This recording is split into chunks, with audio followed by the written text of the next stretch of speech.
Hi everyone, Alex here with a couple of words ahead of this, the final episode of the Magnus Archives. Firstly, we wanted to take a moment to thank everyone who helped us get here. All the cast, crew, volunteers, fans and friends we've had working with us over the years.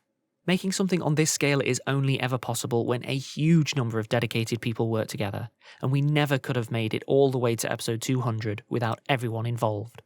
So thank you. Secondly, we wanted to thank you, the listener. If you're hearing this, then you have probably listened to a lot of the Magnus Archives. It has been an honour coming on this journey with you, and we hope you'll stick around and join us on other shows across the RQ network. Thirdly, you may be wondering what happens with Magnus now. Well, no need to panic, we still have a whole roster of post-season content to come out via our normal release schedule, along with additional Patreon content and other things besides. Not only that, but from 5pm GMT Thursday 25th of March, that's pretty much right now if you're listening to this at release, we are going to be streaming a little digital shindig as some cast and crew drop by to celebrate the end of the show. So be sure to check that out at twitch.tv/Rusty_Quill. That's all for now. Thank you so much from everyone at Rusty Quill, and we hope you enjoy the final instalment of the Magnus Archives.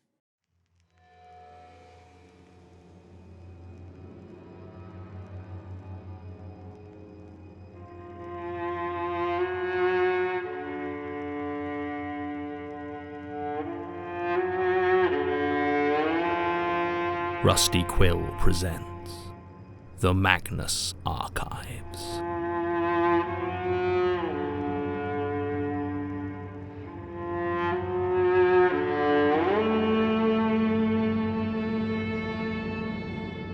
Episode 200. Last Words.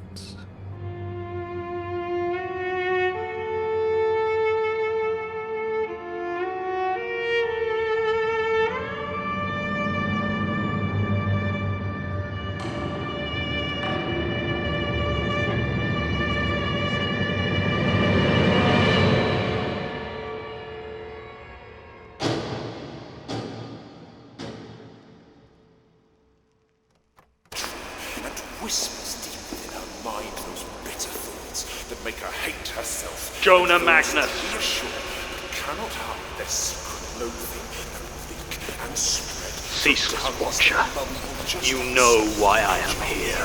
Things he knows will be Release his him. fate. For all his efforts to protect himself.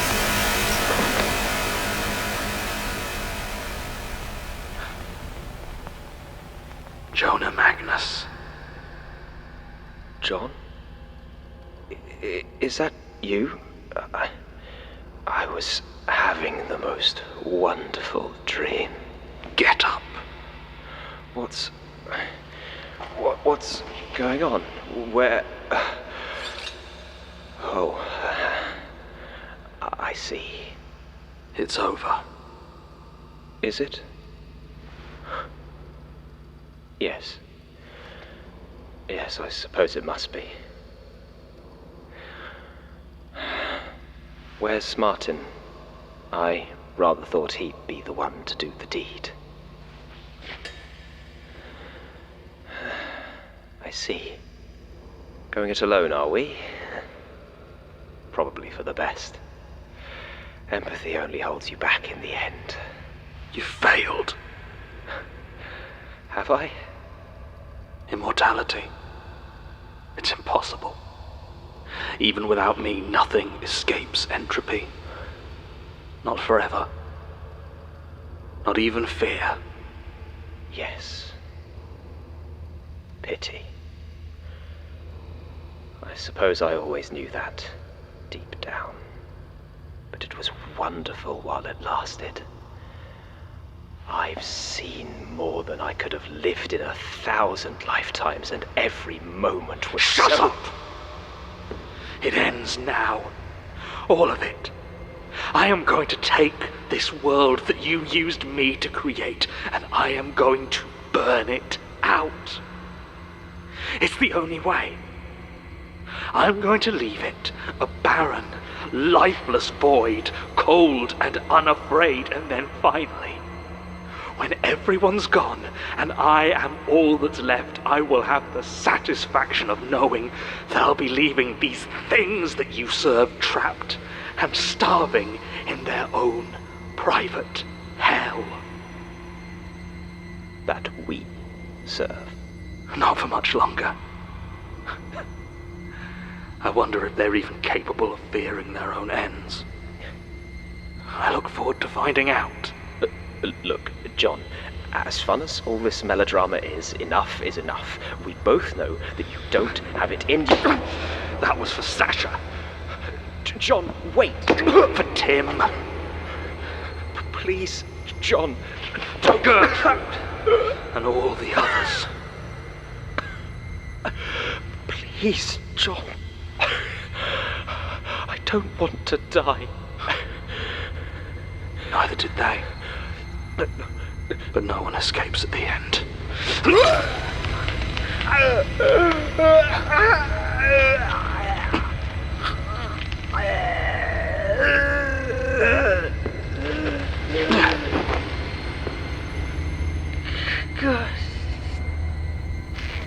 luck.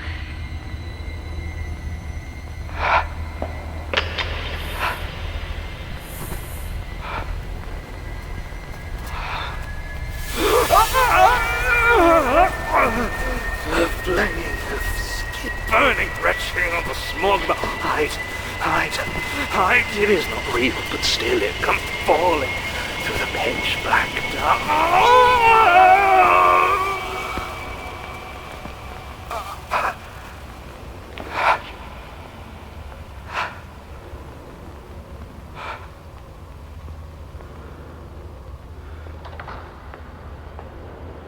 Mr. Magnus, sir, is everything all right? I thought I heard that... Rosie, you may go. I'm sorry, Mr. Sims, but I was... You are dismissed. Right. Yes, of course. Sir.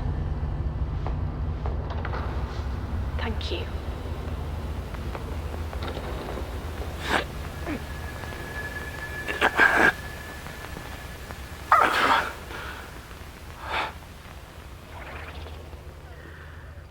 Once upon a time, there was fear. Old fear.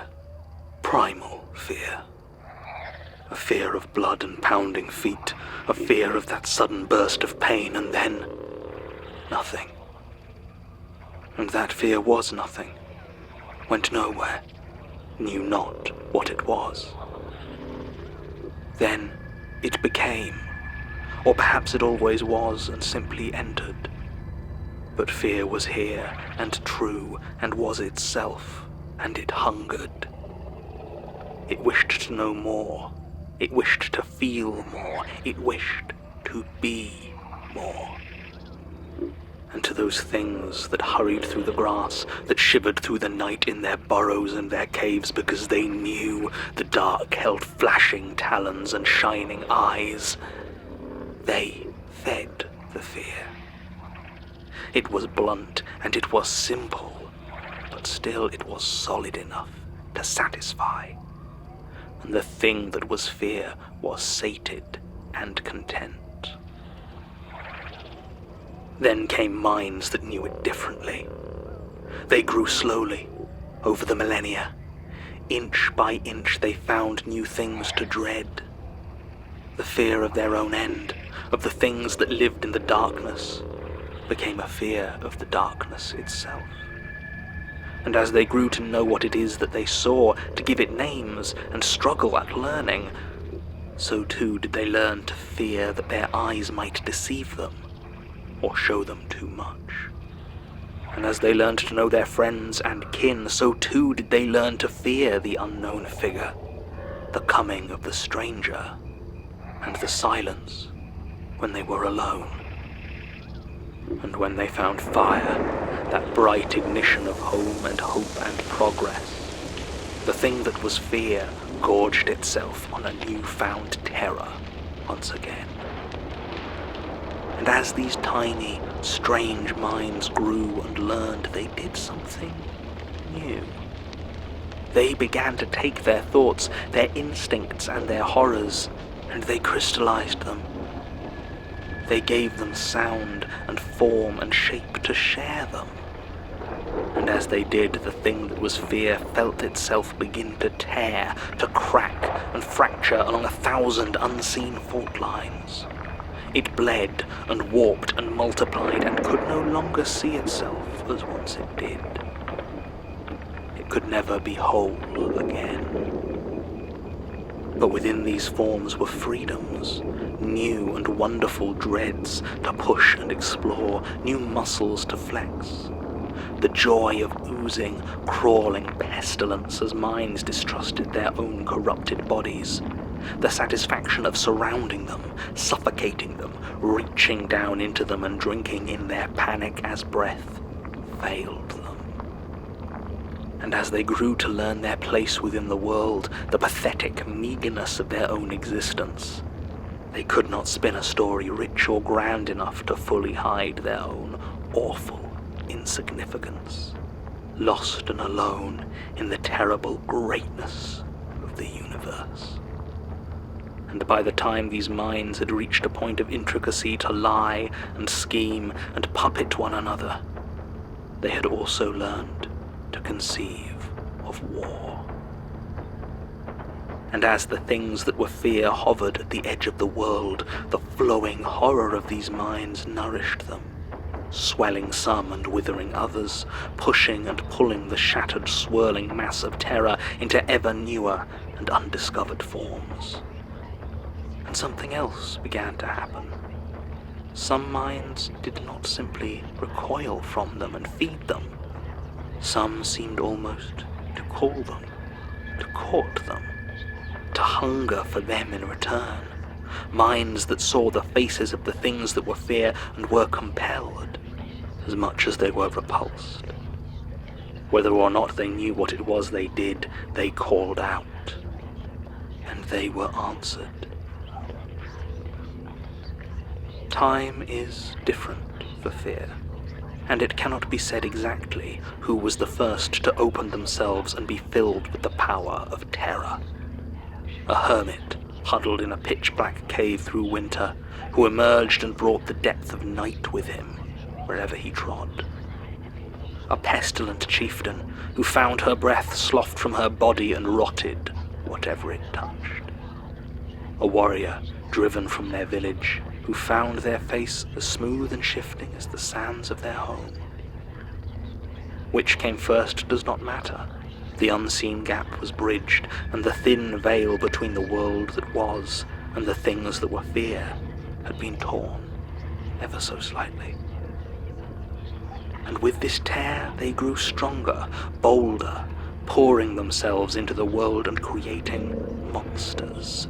Long things that wore you like a suit, smiling things that stripped you from your bones, unseen things that watched and watched and watched and never left you. And with each new creation, each new servant, the fears reached further and fed the things that made them. And with this newfound power came greed, the hunger for more, the unformed, unfocused, but impossibly huge desire to exist, to join the minds that gave them shape and purpose and finally drink their fill till they were one and the same.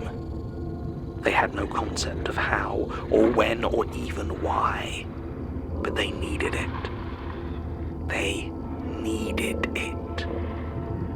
And so the things that were fear began to sing, to draw ever more multitudes to them, to shape them and push them and beg them for freedom, for existence.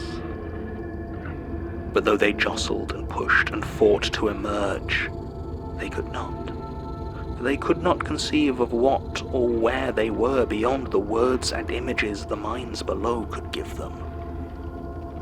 But there was one, the part that some would call the spider, that had been given a gift beyond all its brethren.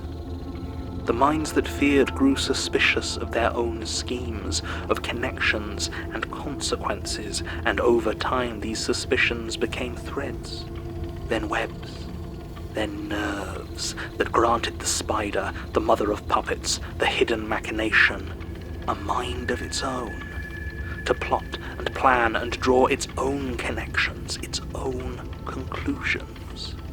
wheels within wheels within wheels. It would not, could not tell its other parts, for were they even able to understand such things which they could not? To trust, to share in such a way ran counter to its very essence. And so it drew its plan to escape not only this ephemeral cage of non-existence, but even the very reality into which they might break. And it chose its fool, the great I, the most unwise of all the fragments, forever seeking and consuming knowledge that it could not comprehend.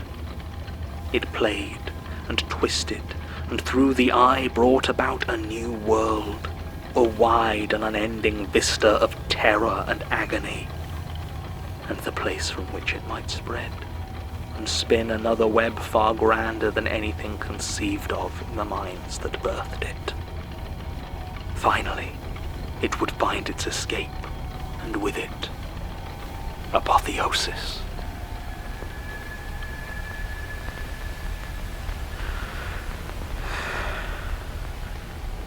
No, it won't. It has only found its end. John?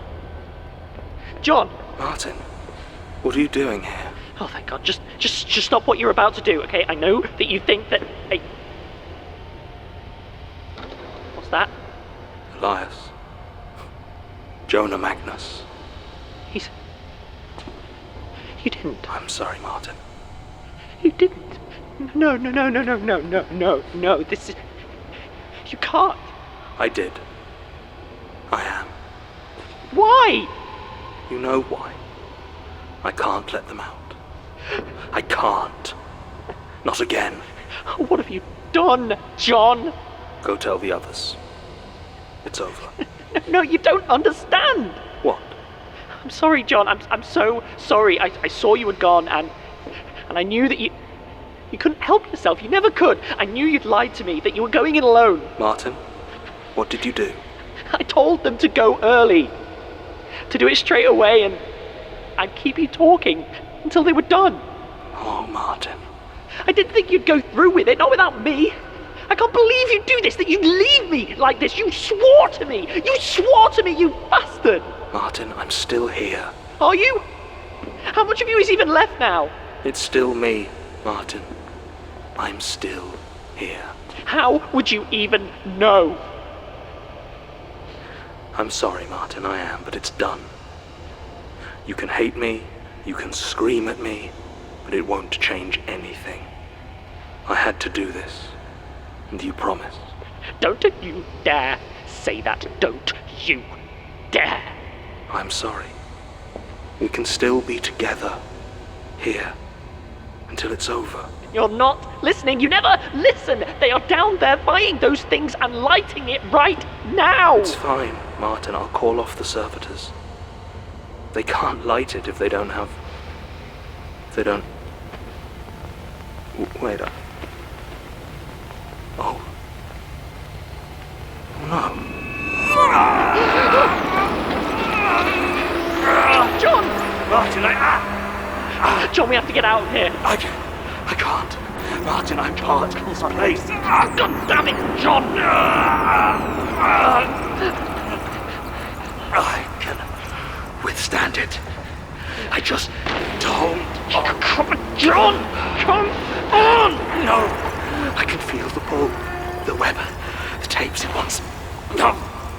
I won't let it. For God's sake, John, move! I can't. Martin, get out of here. What's going to be left of me after this? You can't see that. No! I can't protect you from this. Go!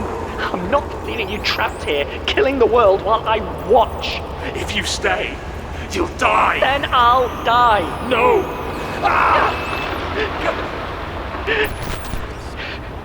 Martin, please. I can't lose you. Not like this. Tom. Okay. Where you go, I go. That's the deal. Okay. What? Do it. The knight's just there. Let them go. I'm not going to kill you. Cut the tether. Send them away. Maybe we both die. Probably. But maybe not. Maybe everything works out. And we end up somewhere else. Together? One way or another. Together. I don't think I can. It has to be you. The eye won't let me do it. Are you sure about this? No. But I love you. I love you too.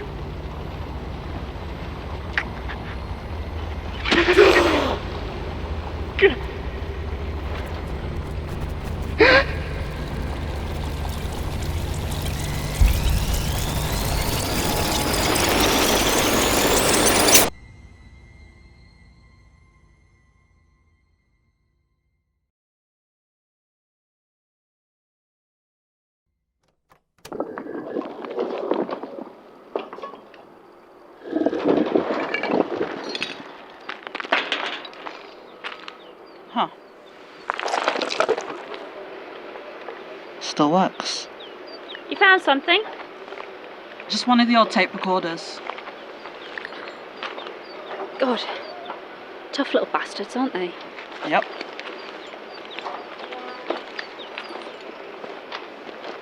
No luck? No, still no sign of them. No bodies though. It's a good sign, maybe. Maybe.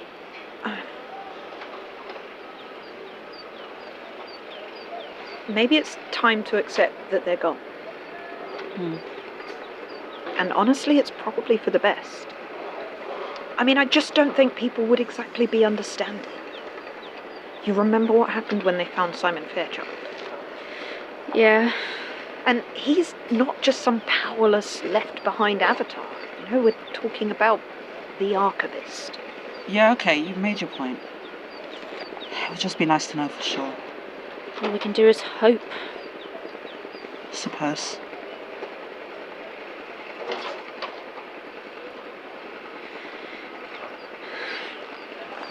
We should go. It'll be dark soon and we still need batteries for the night lights. And I'm sure Rosie's keen for us to take the Admiral back off her hands. She's alright. He's calmed down a lot. Thank God for tin tuna.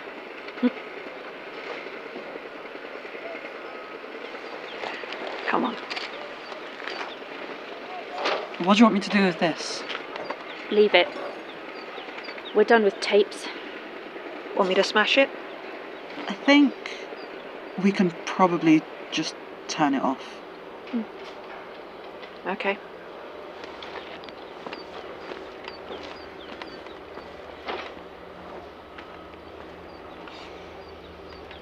If anyone's listening, goodbye. I'm sorry, and good luck.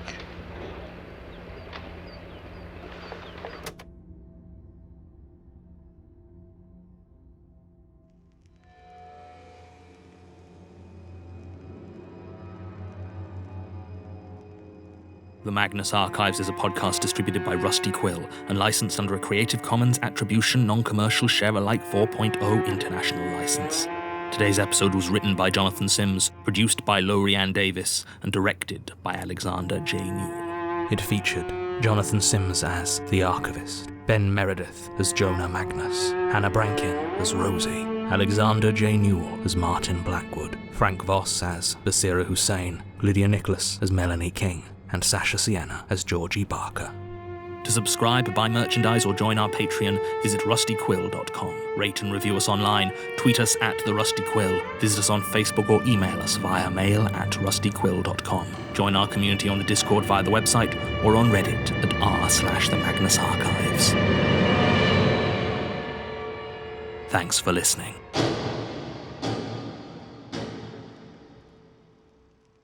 Hi everyone, Alex here. I'd just like to take a moment to thank some of our patrons. Eddie Ryan, Nihon, Anna Kiselevich, Jade Rose Fulford, Andrea Jones, Ashley McManus, Kate Schwichtenberg, Eric Magnuson, Kyle Jet Peterson, Stripey Tail, C. Porter, Number 9, Deandra Mazura, Isaac Passad, and every patron who has ever supported us. Thank you so much. We really, really appreciate your support. And thanks for listening.